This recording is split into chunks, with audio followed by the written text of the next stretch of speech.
It's Wednesday, February 28th, 2024, and this is KBIA's Views of the News.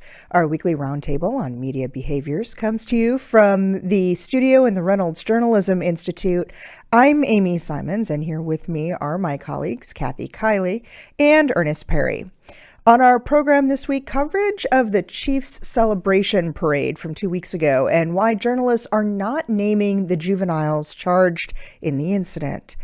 A new survey shows Missouri is the 17th best state to be a journalist. We'll take a look at how researchers arrived at that. And oral arguments in a long-awaited Supreme Court case, two of them actually questioning freedom of speech on social media. But we're going to start with a different, not so exciting disruption in the digital journalism space. Another round of job cuts at BuzzFeed and the complete shutdown of both Vice and DCist, most recently being housed at WAMU in Washington. Kathy, there were 15 people who were let go at WAMU, just about all of them associated with the DCist product. Remind us, how did that hyperlocal digital outlet end up in public radio space to begin with? Well, it's part of a trend, actually, that I would say was started right here in Missouri when the public radio station, our sister station in St. Louis, took on the St. Louis Beacon, right? And so you've been seeing since that a number of these hyperlocal publications, and in the case of Chicago, not so hyperlocal, combining with public radio. Meaning WBEZ and the Chicago Sun-Times. Exactly. Okay, go ahead, just to clarify that. Yes, exactly. And so what was striking about the situation in D.C., which, full disclosure, I know some of those people, and so it's very sad for me, but it seemed counter to the trend because there's a really interesting piece about the WBZ Chicago Sun-Times merger, a podcast on Editor and Publisher, where the talk is about the advantage to both of these organizations because public radio tends to have an audience that's older, wealthier, and in the case of the Sun-Times, it's a gritty city publication, so it's a combination of audiences and they can actually help each other. And the same thing with DCist and some of these other online startups, they tend to have audiences that are younger, more hip, and in other words, a good play for the public radio. So I was surprised by this and disappointed, frankly. And also, last week I was at the Night Media Forum. And, 24 foundations have come together to put together a fund of over $600 million to try to pump local news up. And so it would seem to me operations like this would be great candidates for this kind of money. So it just seemed really premature and harsh. Well, I mean, I think this goes back to the disruption that we've seen across media, especially in the last year. And I think it's a combination of the changing landscape of where people get their news and information.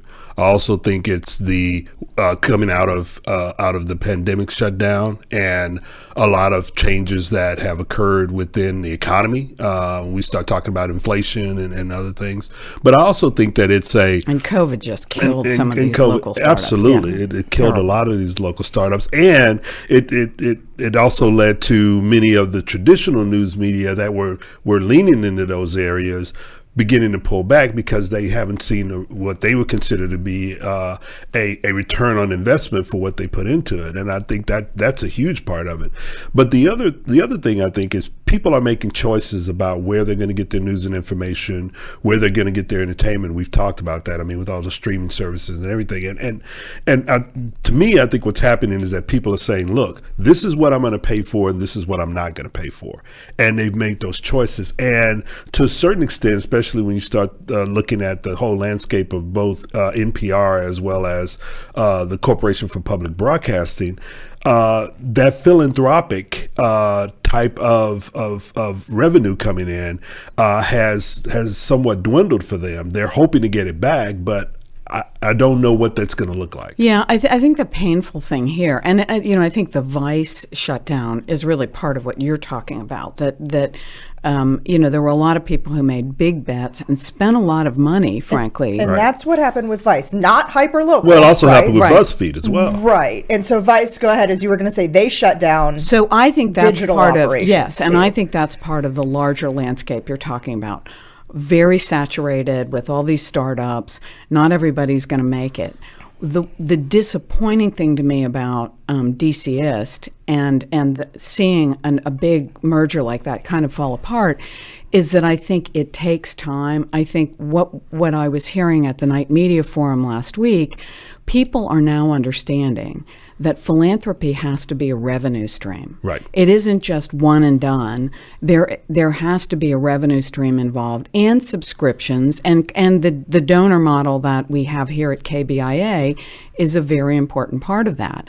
But that takes time to build up. And it was just disappointing to me that they didn't, and with all this money out there waiting, that they didn't or couldn't, for whatever reason, say, let's hold on for another year, let's apply for some grants, let's try to think of a way to make this work.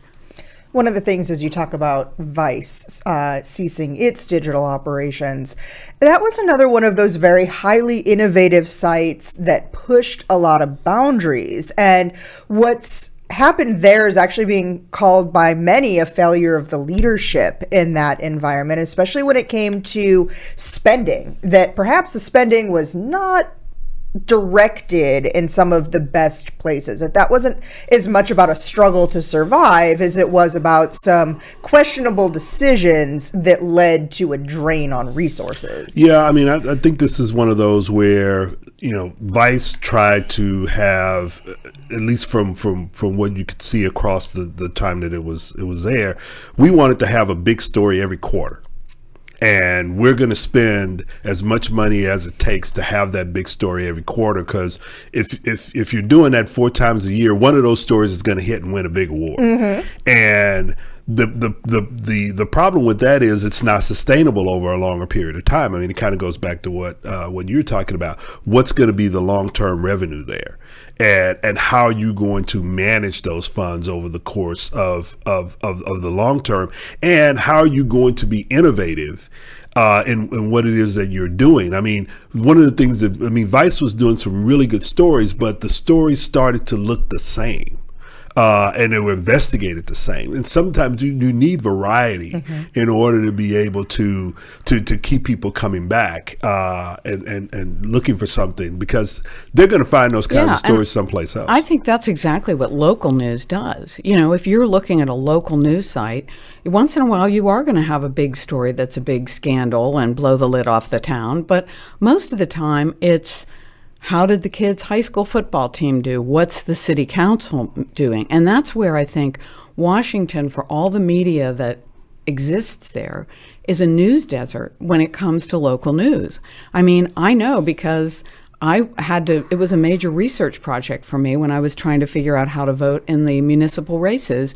Nobody covers that stuff. So that's where the opportunity is. And I think there was a great quote that somebody said at the Night Media Forum: if you work for Main Street instead of Wall Street, you make decisions differently. Right. Right. Well, so when the Vice staffers were let go, they went to go and capture some of their clips, evidence of the stories that they had worked on, pieces that would fill out a portfolio as they looked for other employment. Only the site was wiped. Their work was gone. And I guess a part of me kind of gets it. Hosting a website long term is an expense, right? Keeping that content out there, especially if the business itself isn't viable anymore. But this brings us right back to that concept of the internet being a memory hole, whereas journalists were publishing work. This has all just been unpublished. That archive doesn't exist anymore. Yeah, I mean, this is a huge problem. And the same thing happened with the DCS site, by the way. And I will say one thing. Yes, it's an expense to maintain a website, but they're just like renting a room in the National Press Building. Your lease runs till the end of the month. So why they had to, once they announced they were doing this, why they didn't give the journalists a grace period to pull down some of that material, I do not understand. But it really does get to the importance of something that we talk about at the J School with our students, and that is journalists have to keep their own archives and figure out a way to do that, because these kind of things happen. There are people who are starting to think about archiving and how outside libraries, and the Internet Archive is a famous one, but no one's really doing a systematic job of that as far as I know. Well, I think this is where business decisions sort of are made without thinking about what is the long-term historical value to some of this work. I mean, because there are digital archives out there. There are organizations out there that will take that information and preserve it. But you have these organizations like Vice and others who are making decisions based on the bottom line of and what that looks like right there in the moment, as opposed to saying, okay, fine, we're going to cease publication. For using an old term, we're going to cease publication, but they're not thinking about, okay, we're going to hand this over to a library, or we're going to find a digital operator. Sort of like what you were saying. I mean, you don't have to shut that down and wipe all of that out right away. You can wait to see what value does that have outside of the monetary value. It's kind of ironic if you think about it, right? Because as journalists, we think of ourselves as the people who are creating the first drafts of history, and in doing this, wiping it out entirely. Anybody who go ahead. I was going to say, but you're talking about it in terms of how the way journalists think. Yeah. The people who actually own those operations, the hedge funds and the financiers, they're not thinking about that. They're thinking about, okay, we've just shut this down. We're trying to minimize any kind of public relations damage that could happen, or somebody coming into that website and maybe taking some information and using that information for their own financial purposes or whatever. And so we're going to just basically shut the whole thing down. That way we're going to sort of protect ourselves. And so whereas the journalists are going, whoa, wait a minute. I spent a lot of time on that. That's actually intellectual capital for me. Can I please have that? Mm-hmm. And that's where the problem comes in. And, I'm going to throw one of the Earnest-isms back at you, though. It's not about the journalist entirely. I think about the greater good. I think of some of that work that Vice did do, maybe how it peeled the curtain back a little bit on North Korea and some of its early reporting. That could all be gone now. Well, that's true. And from a historical standpoint, when that's gone, that's gone. When that's gone, that's gone. And I mean, you're right. It's the greater good, but oftentimes business doesn't wait or even consider the greater good. And that's the big problem. Too many hedge funds are owning these organizations, and not enough. I think it's the Wall Street, Main Street argument there. Yeah. So yesterday, as I was putting together today's show, I got an email, totally coincidentally, from an organization called PR Prism, and it was promoting a new survey it conducted that showed Missouri is the 17th best state in the union to be a journalist. On the surface of it, I was a bit skeptical, thinking about some of the things we've talked about on this show, and looked at the methodology, and it started to make a little bit more sense, because they were looking at things like the pay that journalists get and comparing that to the cost of living, and the number of physical attacks on journalists while on the job. Now, mind you, in Missouri, in the time they were studying, there were no fatal attacks on journalists, so apparently that ranked us rather high. Would you have expected it to be 17? Well, based on the methodology they used, the methodology, it makes sense. Based on the methodology, yes, but when you stop and think about it, okay, the salaries as opposed to the cost, but then you also have to think about, which I didn't see in there, the number of media outlets within Missouri has a huge bearing on where you're going to fall on that scale, and there are not as many media outlets in Missouri as, say, a larger state like Texas or Florida or Virginia, for that matter. So I think that has an impact on how the states are ranked. Yeah, I think the key fact is what Ernest identified. There's thousands. I mean, there's some incredible percentage. I'm going to get it wrong, but it's more than 50% of journalists live in 5 cities in the United States, and they're largely on the coast except for Chicago. And so that, to me, is the real problem. The real problem is we don't have enough boots on the ground in the vast swaths of the country, and we need them, and that's why we need to come up with a different revenue model. Right. One of the other things that it didn't necessarily take into account as I was looking at the rankings, because I was kind of surprised to see, especially given some of the things we've talked about in the last few months, that the top state, the best place to be a journalist in the U.S. is just to our west in Kansas, which is interesting because we have been Unless talking... you live in Marion. Right.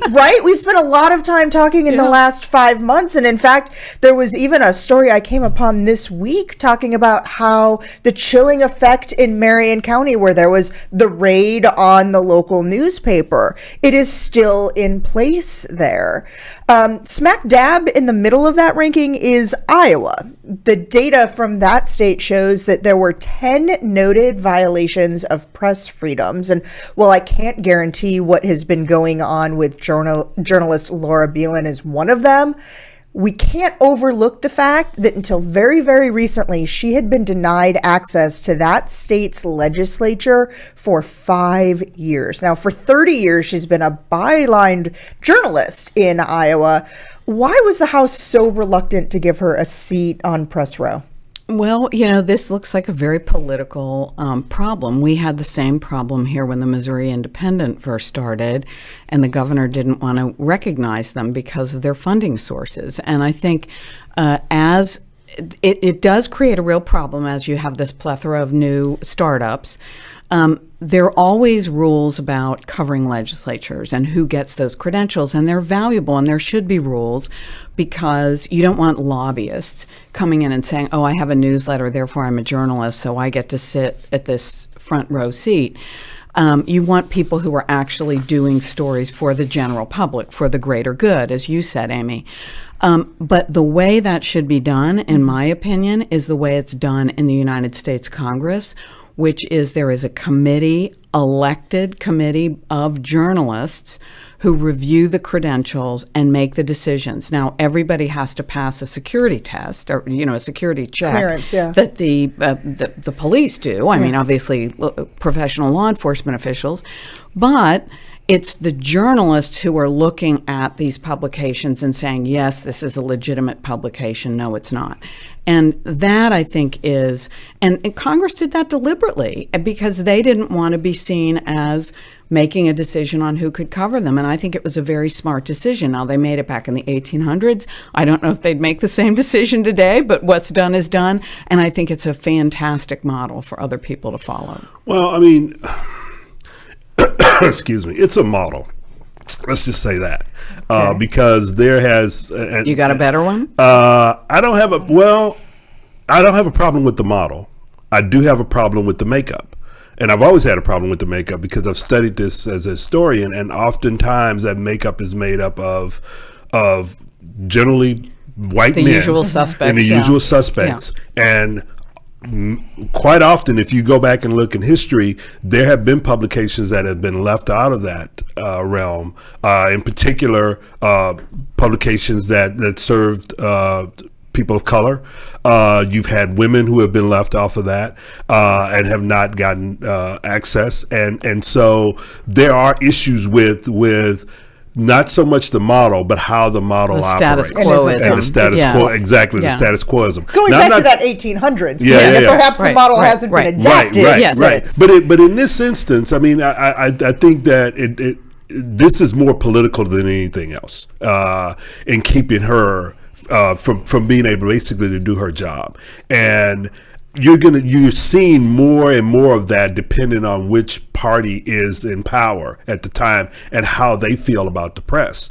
And I think that even if it's someone from a legacy media outlet, if that legacy media outlet is not in the favor of that party, then they're going to be facing the same kind of pushback. And I think this is exactly what prompted Congress to create that model back in the 1800s. And I agree that there is a problem of status quoism.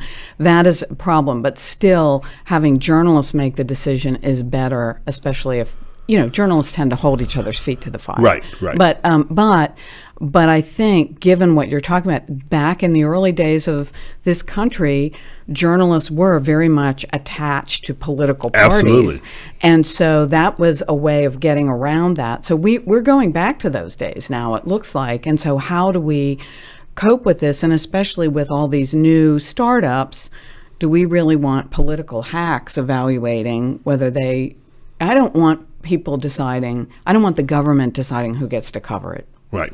Okay, so speaking of that, Georgia-based Cox Enterprises announced that it bought a majority stake in OpenGov. It's a software company that helps local and state governments modernize the technology that it uses to improve transparency. So among the services that OpenGov provides, we've got typical operational stuff like budgeting, accounting, and asset management. But it also builds portals for the publishing of government data and the fulfillment of public records requests. So it's an interesting business for a newspaper company to get into, for sure. That idea of helping to fulfill records requests, perhaps that they would even be making. Yeah, it's kind of dicey. Talk about what I disagree. I think it's really smart, but go ahead. What makes it dicey? It's kind of dicey because to me, it's one of those things where if you're filling an open records request for a governmental entity, and what if the governmental entity says, no, we're not going to do that, but then you're also engaged with the journalism organization on the other side saying, well, but hey, we own yes, exactly. So that's where. But hey, we own the software that makes it really easy for you to do that. So don't tell me it's too hard. And that's the part that I think is helpful to journalism, is the fact that they're basically saying, hey, we can make this easier for you to be able to do this and fulfill the law, not outside of the fact that you probably don't want this information out there because it's going to make you look bad or this, that, or the other. So in that regard, I think it is good. But then that's where I kind of go like, oh, wait a minute, there could be some problems here. Well, I just think it's way overdue.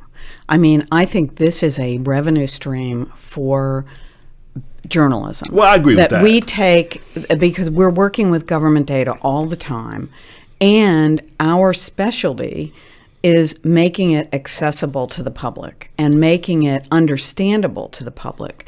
So I think being able to take some of these records and, for instance, I would love to have the Missouri School of Journalism take over the Missouri Ethics Commission, which has the worst website for looking things up, and put some journalism sauce on it, and say, this is what we really need to know. This is what the public really needs to know from campaign finance records or lobbying disclosures. It's a very clunky website. And I think if you have journalists involved who know what the public needs to know, it's great. So it's great for journalism, but it's also great because it's a natural revenue stream. It's work we do anyway, and if you can repurpose it, there are going to be lobbying firms who want that information. There are going to be businesses that want that information. You can create a revenue stream to support journalism. Bravo. No, I agree with everything you just said. And who owns? The public. The public owns those records, and I agree with you. I agree with you that the public owns the information. But more often than not, the politicians are the ones who are making the decisions as to who actually has access to it, and they would claim that we work for the public because they elected us. You all are not elected officials. I mean, I just see that argument coming out. Well, it'll be an interesting argument, but I think I'm not taking any sides on this, by the way. But I think it's a really smart business play. I agree with that. I think it may have some legal, there may be, but this is happening anyway. There are these companies that are going in to cities and saying, let us run your website. It's a very complicated thing. We'll do it. But then they own the data. And what if the city decides we want to move to a different vendor? That's true. So it is a problem that's out there already. And this is something we need to go through, but I'd rather have journalists have the data because we know what to do with it. Okay. So before we go, you may have noticed that we weren't on last week, so we didn't get to talk too much about the coverage of the Chiefs celebration parade and the shooting that happened there. In fact, our show 2 weeks ago was recorded before the shooting took place, so we elected not to air it on KBIA during its regular 6:30 time slot. Here we are 2 weeks later, and there are still questions about how the news media is covering the story. Some of that criticism is coming from Kyle Rittenhouse. You may remember him. He is the man from suburban Chicago who shot and killed 3 men during protests in Kenosha, Wisconsin in August 2020. At that time, he was 17 years old, and his name and identity were released upon charges being filed because he was charged as an adult. Still, Rittenhouse posted on X, formerly known as Twitter, that he wanted to know the names of the teens that were charged in connection with the incident and wanted to know why they hadn't been named. And the answer to his question is pretty simple. It has nothing to do with race, as he was insinuating. What was the reason that they haven't been named? Well, the reason they haven't been named is because under Missouri law, they're not being charged as an adult, so their names are not going to be released, and they weren't charged with felonies, even in juvenile court. So that's another reason why. Okay. I mean, we are talking about this to correct the record so that the audience understands. Yeah, too. absolutely. Okay. I mean, that's another reason why the names have not been released. Yeah. And that doesn't mean that there's probably some media out there who know the names of these individuals, but they've chosen not to release that because it is still under investigation, and they're not even sure what those charges are going to be, even in juvenile court, and whether or not they're actually going to stick. So I think that has a lot to do with that as well. Kathy, talk for a minute about the ethics of naming a juvenile, even if you do know the juvenile's name in a case like this. Well, and I think some of our colleagues from Mizzou here were quoted on the Poynter Institute with some really good points. And one of those points is that people do stupid things when they're young, and do we want that to follow somebody? We don't know what the circumstances were here. Who pulled the trigger? We don't, the Kate has, or whether or not they pulled the trigger at all. They may have just been carrying the weapon in there. And with older people, so we don't know the circumstances. And I think before you go putting somebody's name in the paper that in a way that's going to be reputationally damaging, you stop a beat if you're a responsible journalist, and that's what I think is going on here. And this is the law in Missouri, as Ernest pointed out. But I think minors are not the same as grown adults. They don't often have the same volition. We don't know why these kids were there. So I just think caution is better. Yeah. Okay. If you do want to take a look at that, the piece from Poynter is on our links blog. It has information from our colleague Kelly Stanfield and also from one of our campus colleagues, Clark Peters. We are out of time for this week. I'd like to thank you for spending the last half hour with us. You can read more about the topics we talked about today and about those Supreme Court cases that we didn't get a chance to talk about. That's under both the programs and podcast tabs at kbia.org. We're also available wherever you get your podcast downloads, including iTunes, Spotify, and Stitcher.